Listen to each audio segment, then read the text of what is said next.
বর ভার্সেস বউ। পুজোর সময় 500 টাকা চাইলে বর বা বউ যেমনভাবে দুজন দুজনকে উত্তর দেয়। প্রথমে বর, যাক বাবা, 500 টাকা যদি আমার সারা পুজো মিটে যায়, ওকে দিয়ে দিই, ঘর সংসার শান্তি থাকবে, এ নাও 500 টাকা। কিন্তু বউ যেভাবে বরকে উত্তর দেয়, 500 টাকা? আমার কাছে কোনো টাকাই নেই, আমি কত টাকা পাবো? আমি কি কাজ করি? না আমি কত চাকরি করি? না আমার কাছে ছাপাখানা আছে যে আমি তোমাকে 500 টাকা দেবো? আমার কাছে একটা সায়া নেই, একটা ব্লাউজ নেই, একটা ভালো শাড়ি নেই, আমি ঠাকুর দেখতে পাবো কী করে আমার কাছে জানা নেই। তুমি কি আমার সংসার করো যে এক্সট্রা টাকা দাও? যা সংসার করে টাকা দাও, 10 টাকা 20 টাকা জমাই, তাও কোনো না কোনো কাজ করে আমাকে আমার থেকে তুমি নেওয়ার চেষ্টা করো। আমি কোথায় পাবো বাবা?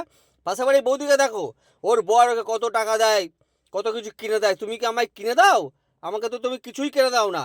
হ্যাঁ, আমি 500 টাকা দিতে পারি, যদি 500 টাকা দিই তাহলে তোমাকে আমার প্রত্যেক দিন 50 টাকা করে সুদ দিতে হবে। তুমি কি দিতে পারবে? যদি দিতে পারো তাহলে দেবো। এই নাও 500 টাকা, সুদ দিতে হবে 50 টাকা প্রত্যেক দিন।